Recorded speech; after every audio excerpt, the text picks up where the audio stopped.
সুপ্রভাত বন্ধুরা, কেমন আছো সবাই? আশা করি সকলেই ভালো আছো। রবিবারের ব্লগে তোমাদের সকলকে স্বাগত। কাল সারাটা দিন বৃষ্টি হয়েছে, তাই আজকে রোদ্দুর উঠেছে খুব সুন্দরভাবে। সকালের কিছু কাজকর্ম তো করতেই হয়, জল গড়ানো, গ্যাস ওভেন পরিষ্কার করা। তো সেগুলো সমস্ত করে নিয়ে যাব একটু ছাদে জামা কাপড় মেলার জন্য।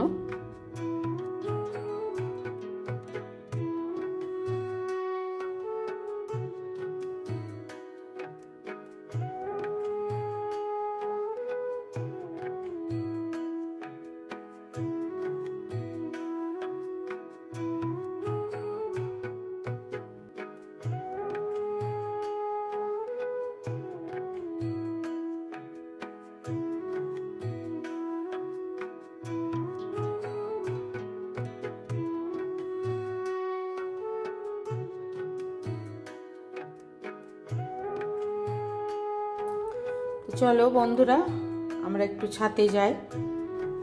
কালকে সারা দিন বৃষ্টি, জামা কাপড় শুকায়নি, তাই একটু ছাদে রোদ্দুরে দিয়ে আসি।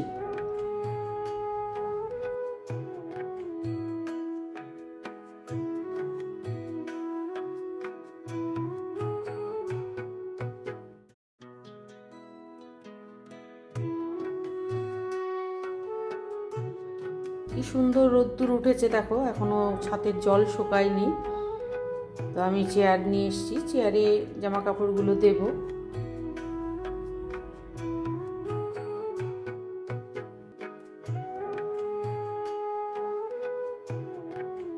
বৃষ্টির জল পড়ে ছাদটা চকচকে হয়ে গেছে, ঝকঝক করছে ছাদটা।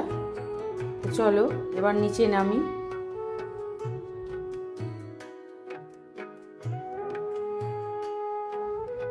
এবার একটু জল খাবারের ব্যবস্থা করতে হবে। তো শীতকালে আমি সবজি কখনো ফ্রিজে রাখি না, কারণ শীতকালে সবজি ঠিকই থাকে, তাই বাইরেই রেখেছি।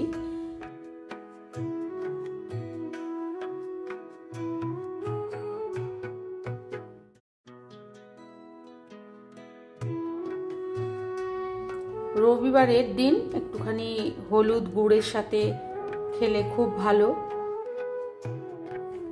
আমিও খাই, রবি সোম মঙ্গল যেদিন পারি সেদিন একটুখানি গুড়ের সাথে কাঁচা হলুদ খাই। তোমরাও খাবে তোমাদের শরীর ভালো রাখার জন্য খালি পেটে। তারপর আধ ঘন্টা পর 2 থেকে 3 দিন কাঁচা হলুদ গুড়ের সাথে খেলে শরীর ভালো থাকে। এই অভ্যাসটা করলে শরীর ভালো থাকবে, তোমরা অবশ্যই খাবে। তো আজকে রবিবার, আমিও একটু গুড়ের সাথে হলুদ খাবো। আজকে আর তেতো খাচ্ছি না।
হলুদ চিবাতেই দুপুরে রান্নার কিছুটা সেরে রাখছি।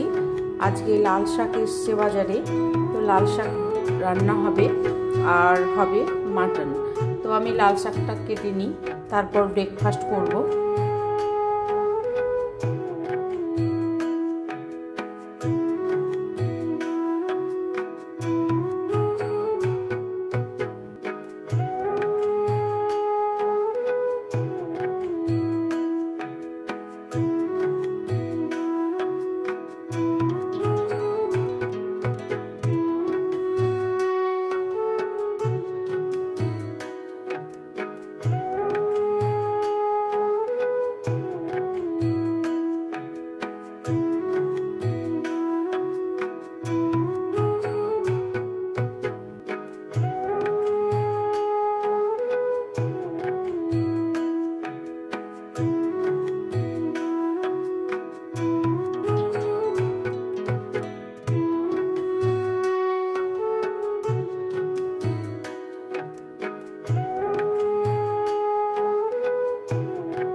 আজকে ব্রেকফাস্টে স্যান্ডউইচ করলাম, আর কাঞ্জি আছে।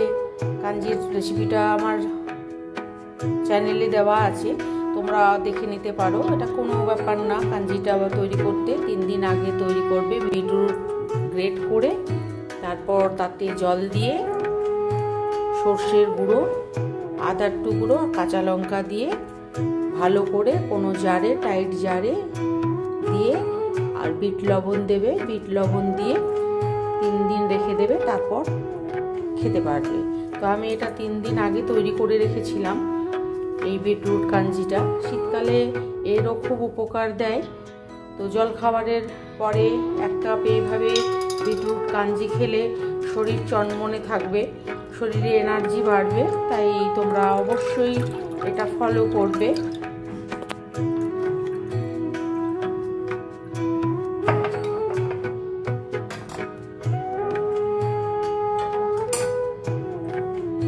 ব্রেকফাস্টটা সেরে নিই। দেখো, প্রতিদিন আমি এরকম বারান্দায় গাছগুলোকে দেখতে দেখতে ব্রেকফাস্ট সারি। তোমরা হয়তো জানো, ব্রেকফাস্ট সারার পর আমি মাটন রান্নাটা করব। তো মাটনটা রান্না করার আগে তাকে ম্যারিনেট করব দই দিয়ে। তারপর সমস্ত মশলা দেব, হলুদ দেব, নুন দেব, জিরে গুঁড়ো, ধনে গুঁড়ো, যা যা মশলা লাগে সেগুলো দেব। তো প্রথমে দেখো দিলাম দই। দই দিয়ে তারপরে হলুদ গুঁড়ো দেব, লঙ্কার গুঁড়ো দেব, জিরের গুঁড়ো দেব,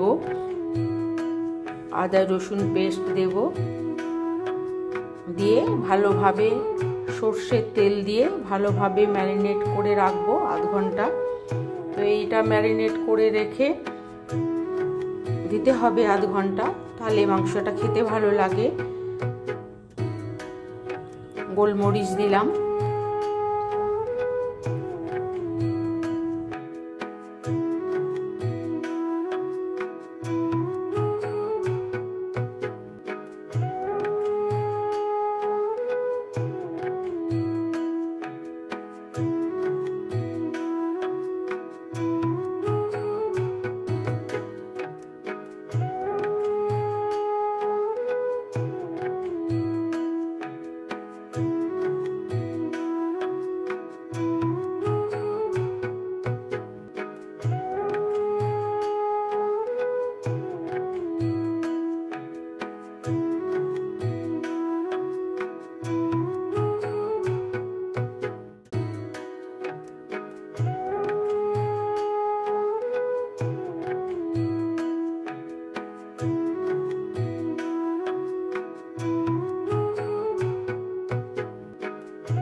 এবার কড়াইয়ে সর্ষের তেল দিয়ে যেমন পরিমাণ মাংস হবে সেই অনুযায়ী তেল দিতে হবে।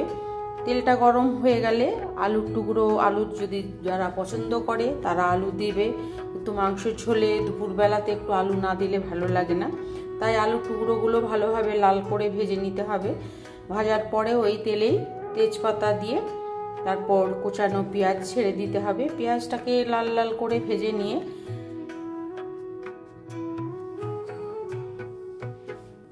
একটু গ্রেট করা আদা রসুন দিয়ে মাংসটাকে দিয়ে দিতে হবে।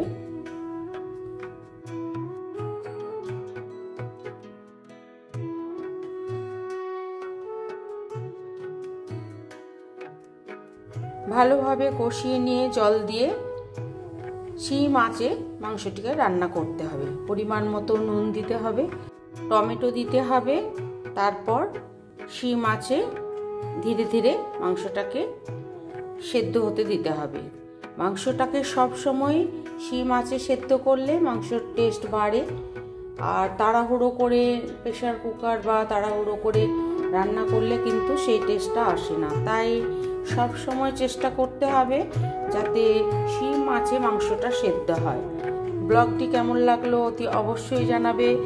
চ্যানেলটিকে লাইক সাবস্ক্রাইব করবে। একটা লাইক আমাকে অনুপ্রেরণা যোগাবে আরও অনেক ভিডিও তৈরি করার জন্য। তোমরা ভালো থাকবে, সুস্থ থাকবে। আজ এখানেই রাখি, দেখা হবে নেক্সট ব্লগে।